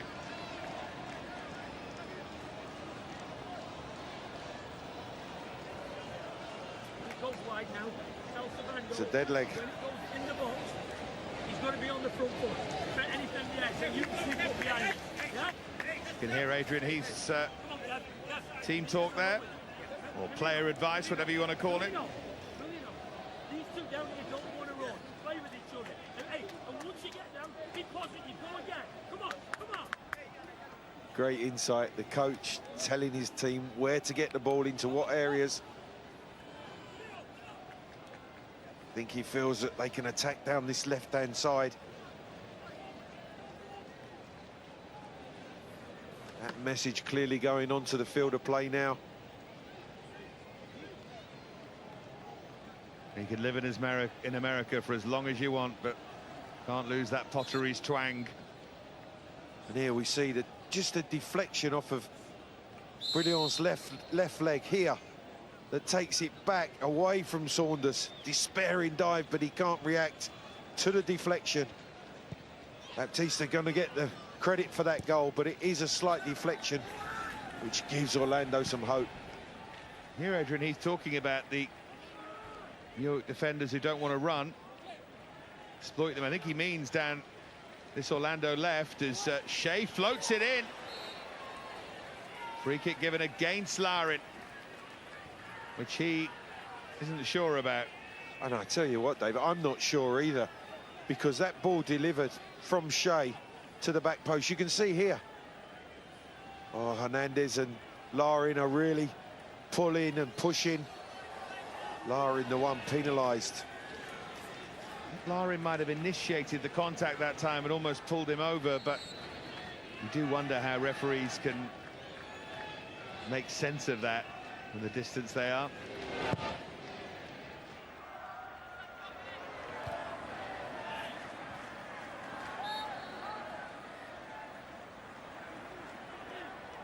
This is when New York City need their fans.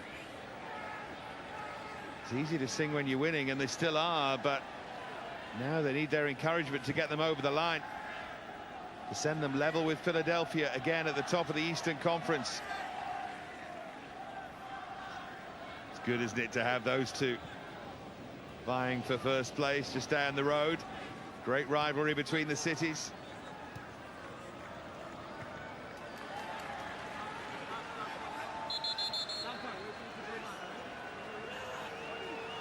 And here he comes now. McNamara, popular player born in New York State. Coming off. On comes Frank Lampard. And that's a mixture of cheers and boos. But the one person that won't affect is this man, Frank Lampard, with all his experience. He knows what he needs to give to his team right now. And that is just that little bit of a stability, experience that he's been brought in with. Here's Shea, though. Big chance, given the quality of his left foot. And he watched it all the way. On target, I think it's 2-2. And it's an opportunity, and as you rightly say, Dave, with his left foot, anything on target with the power that he can produce could have been all square. And there's been chances. Just going back to the reception for Frank Lampard, it's obviously hard to be sure, but it sounded to me like it started with boos from one group and they got drowned out. I think the majority of fans are trying to be positive.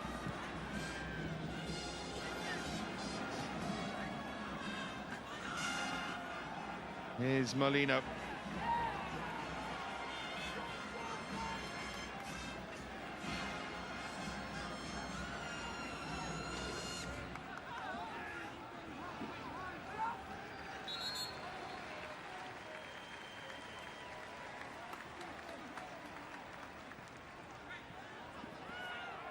Just bobbled out of play.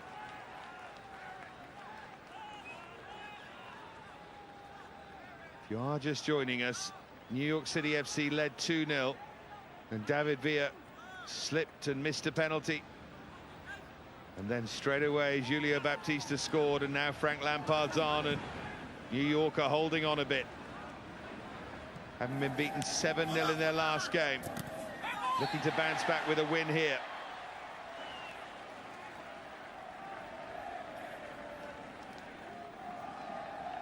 They will play each other a third time this season in Orlando on August the 28th. Might be a bit hot then, I would have thought.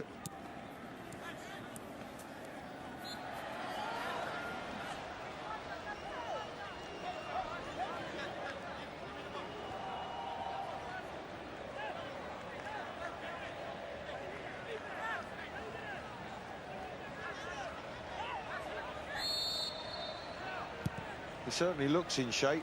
He looks fit, which is really encouraging, I feel, for New York City. Big investment made in bringing Frank here.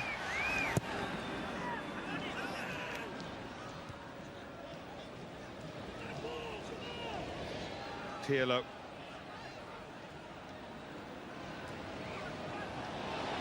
Shelton's going to chase. Bendik holds on. Frank Lampard can't presume respect, but he does deserve more respect than getting booed on. 106 caps for his country. 211 goals in 648 games for Chelsea. A phenomenal goal-scoring record for a midfield player, really is.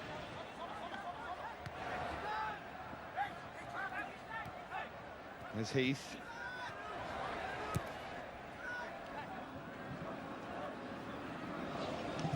Very clear as well that Patrick Vieira wants him to be his leader. Every coach, you know, likes to have a version of them out on the pitch, and he'd love that to be Lampard.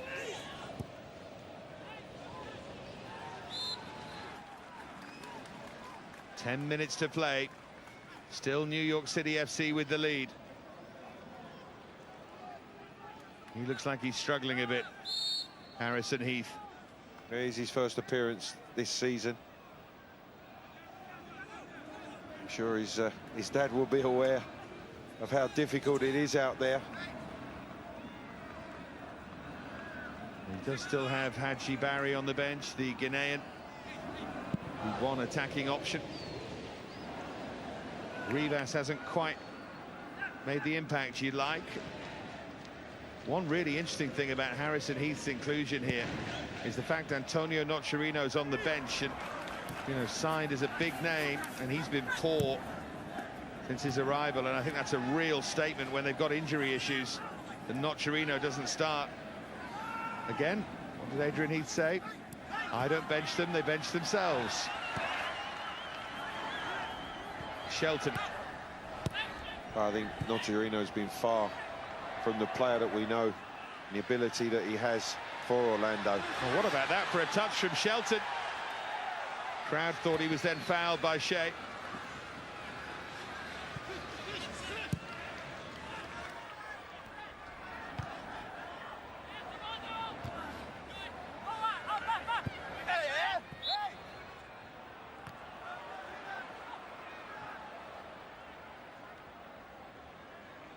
Well, Shelton does really well because he gets his body in front of Shea, then he hooks it to keep it in play before Hines tidied it up.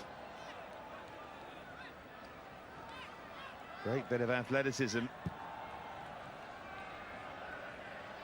Slightly overhit for Alston.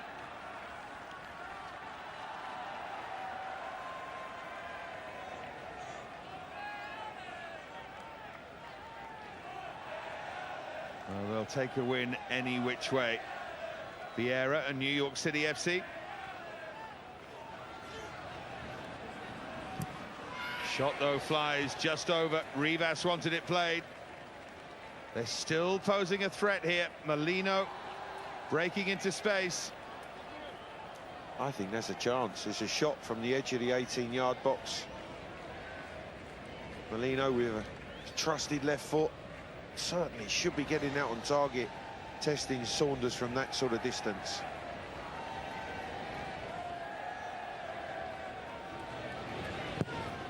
Josh Saunders hammers it clear. Now Mix Diskerud. Support here from Andrea Pirlo. And cleared by Shea. Iraola now. Shelton cuts inside, wants to hit it. Did everything right except for the finish. The left foot attempt, again, got to hit the target, make the keeper work. You can see here, comes back, it's not his favoured side, the left foot. And in the end, it's a poor attempt.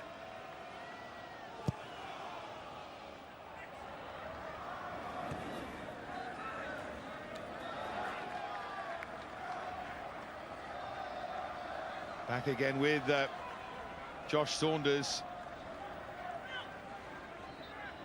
They won't mind just running down that clock a little bit as well.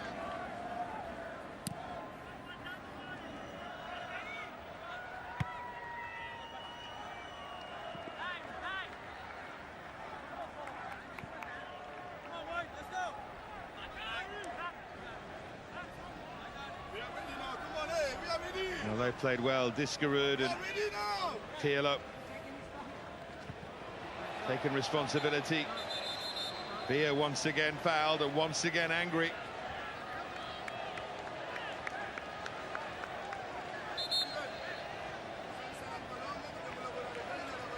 Well, he's had a wrestling match, he has, David Villa.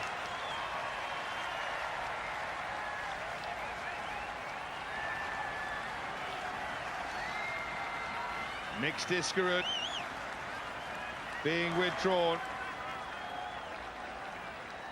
And he gets a big round of applause.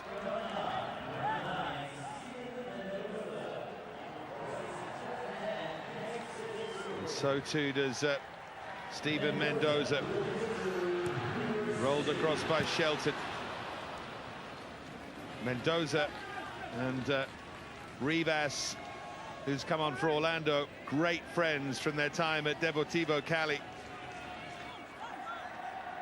Wonder who's going to finish on top here. Electric pace, Mendoza.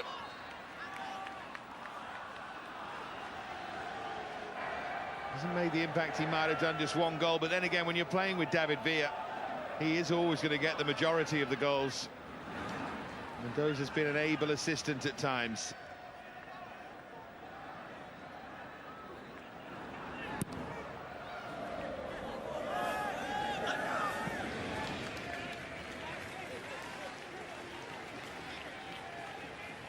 Game's losing its shape a bit. Tempo's gone down a bit. All of that suits New York City FC.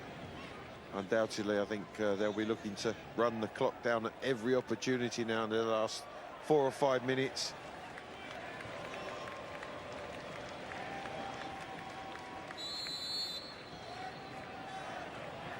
Certainly no hurry from Saunders.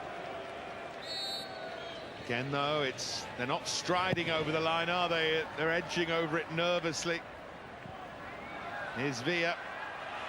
He's rolled Reading's challenge. And is that a foul? It is, right on the edge. Shelton brought down by Harrison Heath. Yeah. Remember, he's been booked. I think he'd do well to get away from that. Well, you can see he's the wrong side when that... It's a poor clearance, but Harrison Heath is the wrong side, and Shelton looked as if he's going to capitalise on the poor clearance. And all he can do is grab hold of him. Great opportunity now. He's lucky, isn't he, Harrison Heath, there? He is a bit fortunate. Now then, Well, Pirlo yet to break his duck for New York City FC, will have free rein. Is this the moment? Deflected away. well, it's Harrison Heath in the end that blocks the free kick as Pirlo tries to wind it back across the keeper.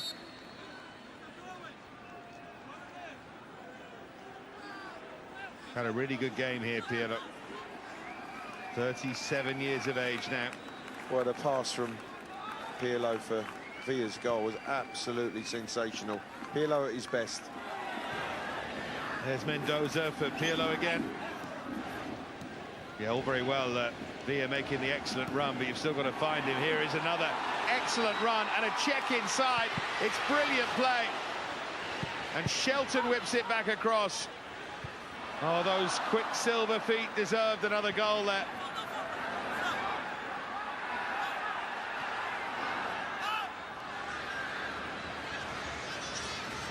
Iraola.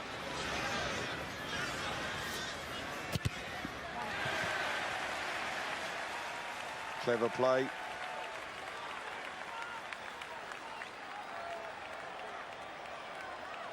But this is Villa at his best, trying to find the shooting opportunity. And in the end, a good block. Yeah, Redding did well twice there, didn't he? Now Mendoza.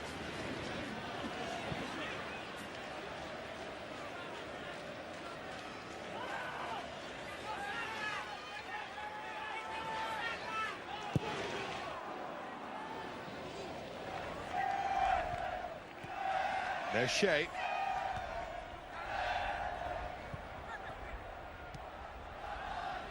Now Heath.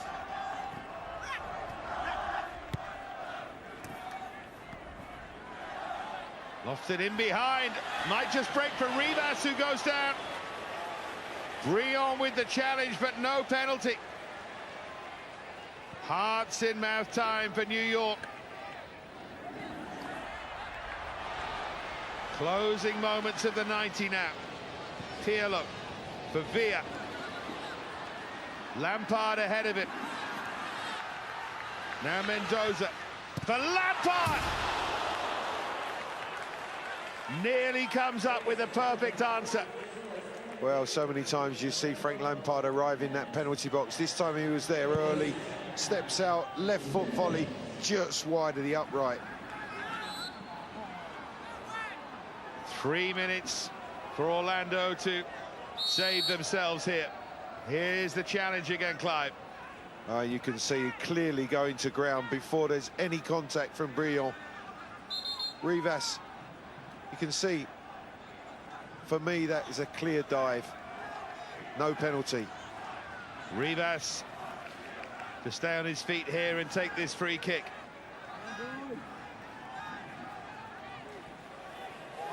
This would be a hammer blow for New York City.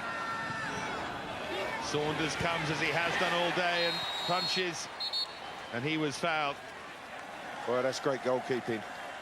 He's brave, he attacks the ball and makes the right decision to punch.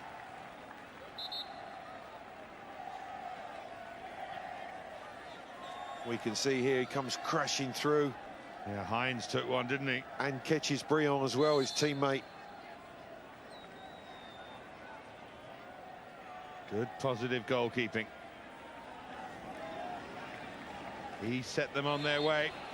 Villa made it 2. Villa then missed a penalty and Baptista made it interesting.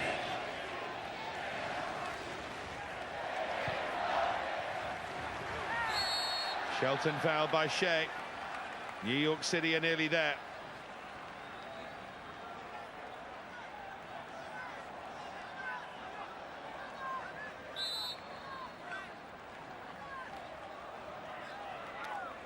Well, it's been a game where there has been chances, goal-scoring opportunities.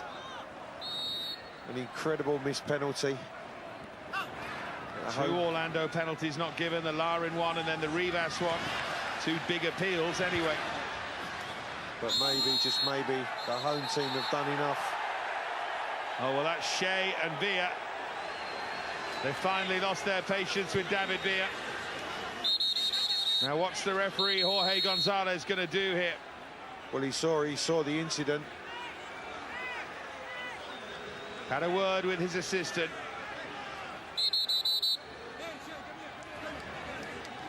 Now you can see the red card there. It is little pocketbook. The yellow's there too.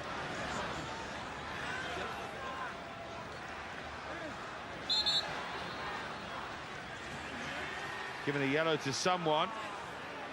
I think it's Shea.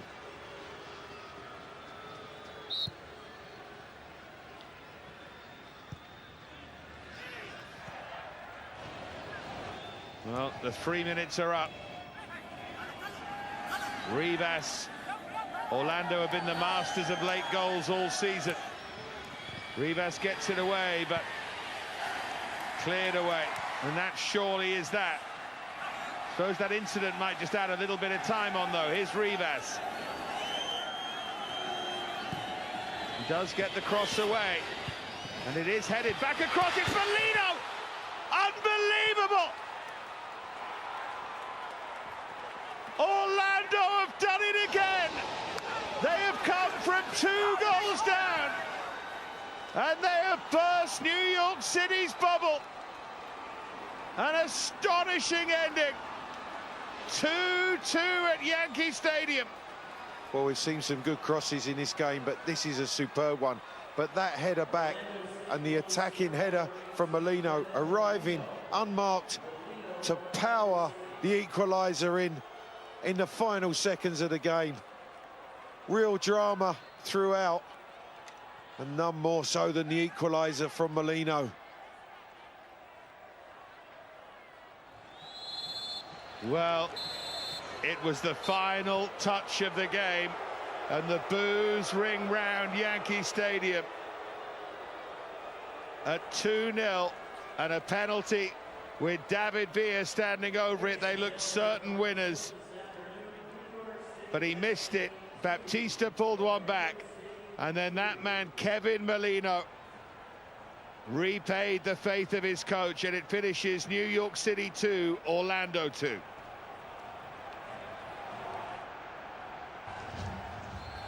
Well, let's take a look back. What a game it was. Early chance for Larin.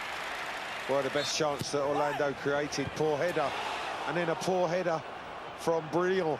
The first headed opportunity for the home side. And then the opening goal, Briand's header. Great service from Allen. Simple header, really, for the Frenchman.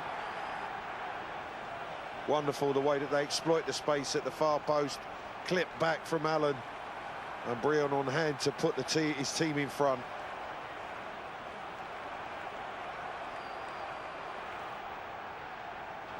And then into the second half.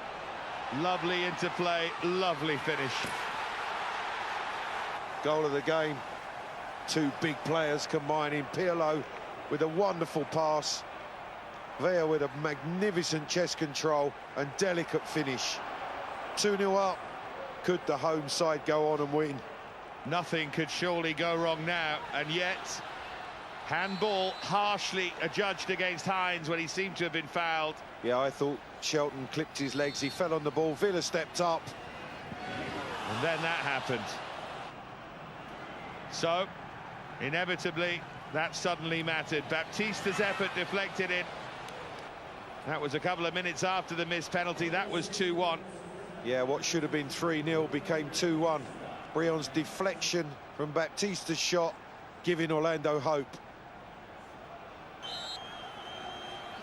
Looked like it wouldn't matter, but then clock ticking to 93 minutes. Kevin Molino with the equaliser. The New York players hanging their heads. It's poorly defended again. And that was the last touch of the game. Incredible. So here are the closing statistics. 24 attempts in all, 7 of them on target. A game featuring 8 corners, 5 offsides and 5 yellow cards, 4 of them to Orlando players. New York City dominating possession significantly, but look at the statistic at the top. That is the one that matters. And well, suddenly New York's home game against Real Salt Lake looks yet more fascinating, doesn't it? Take a look at the way the conferences look. Here's the East. So New York in 4th behind Philadelphia, the Red Bulls and Montreal. Orlando 7th, but look how congested it is. There's 4 points between 1st and 8th at the moment in the East. The West, well, Colorado are flying, aren't they? 8 wins from their 14 games ahead of Dallas, and those two with a significant cushion over Vancouver. And then it's Real Salt Lake, LA Galaxy and San Jose, with the champions Portland still down in 8th. So New York, heartbroken, crestfallen. They have to bounce back because it finished New York 2, Orlando 2.